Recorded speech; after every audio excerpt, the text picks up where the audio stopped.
और आइए आपको लिए चलते हैं हिमाचल प्रदेश के मंडी, जहां पर इस समय मुख्यमंत्री योगी आदित्यनाथ दूसरी जनसभा को संबोधित कर रहे हैं।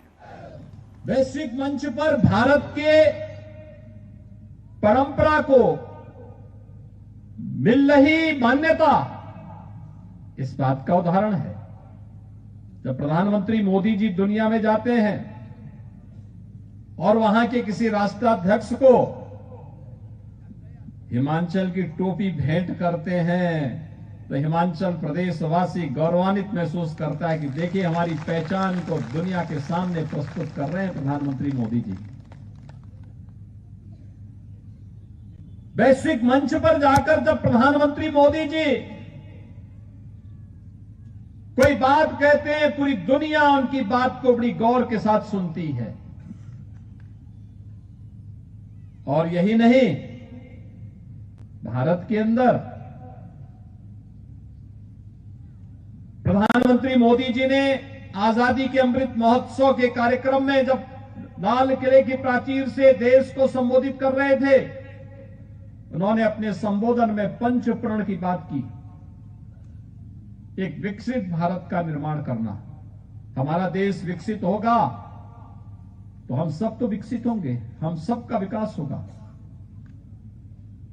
हमारे घर में समृद्धि आएगी, खुशहाली आएगी। विरासत का सम्मान करना। विरासत के सम्मान का मतलब एक और 500 वर्षों की अयोध्या में गुलामी के कलंक को समाप्त करते हुए भगवान राम के भव्य मंदिर के निर्माण के मार्ग को प्रशस्त करना। काशी में काशी विश्वनाथ धाम का भव्य निर्माण कर देना। केदारपुरी में भगवान केदारनाथ का उस धाम के पुनरुद्धार के कार्यक्रम को आगे बढ़ा देना। महाकाल में महाकाल के उस नए लोक का लोकार्पण करना। ये विरासत का सम्मान है। आस्था का सम्मान भी विरासत का सम्मान है। तो भाइयों बहनों, राष्ट्र नायकों के लिए जिन्होंने अपना सर्वस्व बलिदान करके भारत की आन मान और शान की रक्षा करते हुए भारत को पुनः आजाद कराने में अपना योगदान किया, उनका स्मरण आजादी के अमृत महोत्सव वर्ष के अवसर पर देश की सीमाओं की रक्षा करने वाले जो जवान शहीद हो गए, उनका सम्मान करना, ये विरासत का सम्मान है। और ये प्रधानमंत्री मोदी जी के आने के बाद प्रारंभ हो पाया। गुलामी के अंश को सर्वथा समाप्त कर देना। जहां पर भी गुलामी की बू आ रही हो, जो हमारे सम्मान और स्वावलंबन के विरुद्ध हो, स्वाभिमान के विरुद्ध हो, हम वह कार्य हरगिज नहीं करेंगे। इस प्रकार का भाव पैदा करना, जाति मत मजहब क्षेत्र भाषा की दीवारों को समाप्त करके राष्ट्रीय एकता को सुदृढ़ करने का यह भाव, यही तो प्रधानमंत्री जी का संकल्प है। और हमें प्रसन्नता है श्री जयराम ठाकुर जी के नेतृत्व में विगत 5 वर्षों से हिमाचल प्रदेश के अंदर सरकार बखूबी पूरी मजबूती के साथ यहां के हिमालय की जैसे यहां के पहाड़ों जैसी दृढ़ता के साथ, लेकिन आम जनमानस के प्रति यहां से मिलने वाली नदियों के मीठे पानी की तरह संवेदनशील व्यवहार करना। और यही तो हिमाचल प्रदेश की पहचान बन चुकी है। हर तबके के हित के लिए कार्य हो रहा है। एम्स बन रहे हैं, IIT बन रही है, IIM आ रहा है, मेडिकल कॉलेजेस की श्रृंखला प्रारंभ हो गई है। कोरोना कालखंड में आपने देखा होगा, कोरोना कालखंड में भाइयों बहनों, फ्री में टेस्ट, फ्री में उपचार, फ्री में वैक्सीन भी, और गरीबों के लिए फ्री में राशन भी। ये जितनी बातें मैं कह रहा हूं, क्या आपको लगता है कांग्रेस होती तो क्या ये कर पाती? कर पाती? कांग्रेस को 55 से 70 वर्षों तक देश के अंदर शासन करने का अवसर प्राप्त हुआ था, और अगर वह चाहती तो भाइयों बहनों, हिमाचल प्रदेश के हर जनपद में एक मेडिकल कॉलेज बन गया होता। उन्होंने नहीं बनाया, लेकिन डबल इंजन की सरकार बना रही है।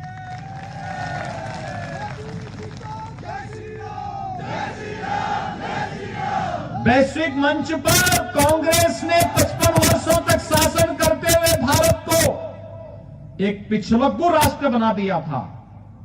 आज हमारा देश पिछलग्गू नहीं, नेतृत्वकर्ता के रूप में प्रधानमंत्री मोदी जी के नेतृत्व में काम कर रहा है। कांग्रेस ने 55 वर्ष के अपने शासनकाल में अन्नदाता किसानों के लिए कुछ नहीं किया। आज तो अन्नदाता किसानों के लिए प्रधानमंत्री किसान सम्मान निधि का लाभ भी दिया जा रहा है। 10 लाख किसान तो अकेले हिमाचल प्रदेश में इस सुविधा का लाभ प्राप्त कर रहे हैं। गरीबों के लिए उपचार की कोई व्यवस्था नहीं की। प्रधानमंत्री मोदी जी ने भी और श्री जयराम ठाकुर जी ने भी आयुष्मान भारत और हिम केयर के नाम पर भी यहां के लोगों को 5 लाख रुपए सालाना स्वास्थ्य बीमा का कवर दे दिया। अच्छी शिक्षा, अभी मैं आ रहा था, श्री दिलीप ठाकुर जी में बता रहे थे, ये हमारा यहां का डिग्री कॉलेज है, कितना भव्य बिल्डिंग बनी हुई है।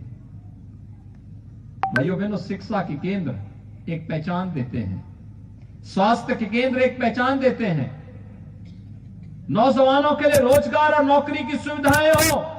10 लाख अग्निवीर की भर्ती प्रारंभ हुई है और हिमाचल ने उसकी शुरुआत की।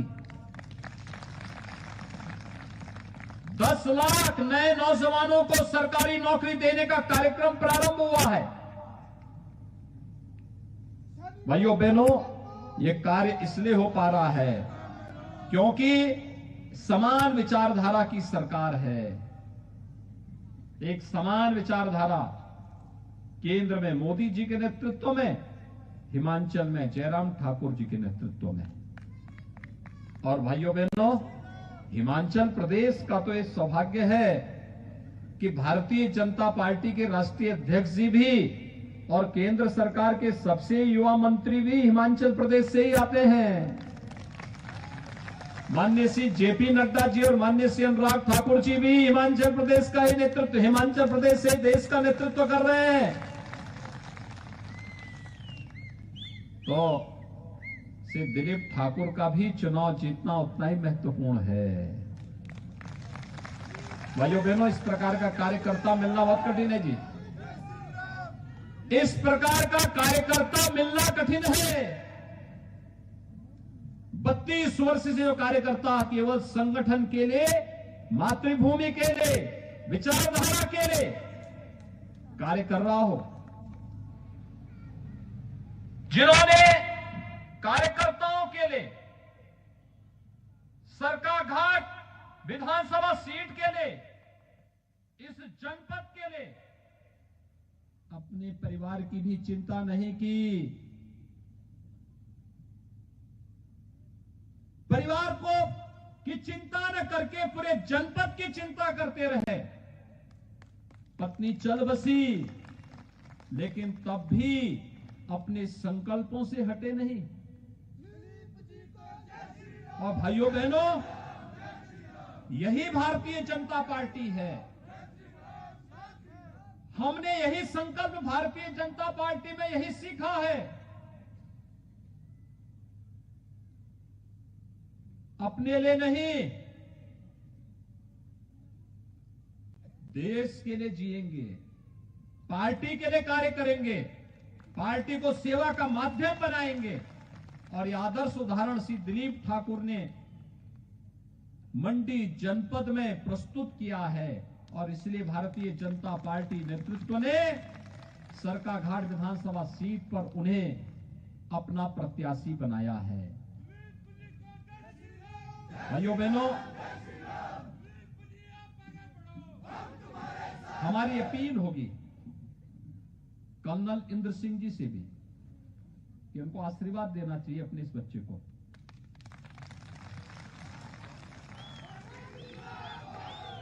जब वो पिछला चुनाव लड़े थे, तब यह कार्यकर्ता कार्य कर रहा था। आज एक नए कार्यकर्ता को मौका मिला है और पार्टी की व्यवस्था के अंतर्गत अगर वह पार्टी के कार्यकर्ताओं के साथ मिलकर के कार्य करते हैं तो उनका राजनीतिक जीवन स्वयं में बहुत यशस्वी बन जाएगा। और मुझे लगता है इस दिशा में हर एक कार्यकर्ता को लगना होगा। भाइयों बहनों, मैं आप सबके उत्साह के लिए आपका अभिनंदन करता हूं। मैं तो आप सबसे एक बात कहने के लिए आया हूं, हिमाचल प्रदेश में डबल इंजन की सरकार जिस मजबूती के साथ कार्य कर रही है, ये इसलिए संभव हो पा रहा है क्योंकि यहां पर भारतीय जनता पार्टी की सरकार है। विकास यहां पे बुलेट की रफ्तार से तेजी के साथ आगे बढ़ रही है। विकास की जो भी अपेक्षा हिमाचल प्रदेश की है वो आज पूरा हो रही है। एक एक कार्य पूरा हो रहा है। हर क्षेत्र का समग्र विकास की कार्य योजना आगे बढ़ रही है। कहीं हाईवे बन रहे हैं, कहीं डैम बन रहे हैं, कहीं मंदिरों का पुनरुद्धार हो रहा है, कहीं नदियों को चैनलाइज किया जा रहा है, कहीं जल जीवन मिशन के अंतर्गत पेयजल की सुविधा दी जा रही है, कहीं वृद्धजनों को पेंशन की सुविधा दी जा रही है, कहीं निराश्रित महिलाओं को, कहीं पर दिव्यांग जनों को, कोई भी वंचित नहीं है। और प्रकृति के बीच में रहने वाला व्यक्ति तो अपने को कभी वंचित मान ही नहीं सकता। प्रकृति का इतना चौपार हिमाचल प्रदेश के रूप में देवभूमि के लिए आपके लिए प्राप्त हुआ है। हम सबको इस पर गौरव की अनुभूति करनी चाहिए। और मैं आप सबसे अपील करूंगा कि भाइयों बहनों, इस शांति को बनाए रखने के लिए, विकास के लिए शांति आवश्यक है।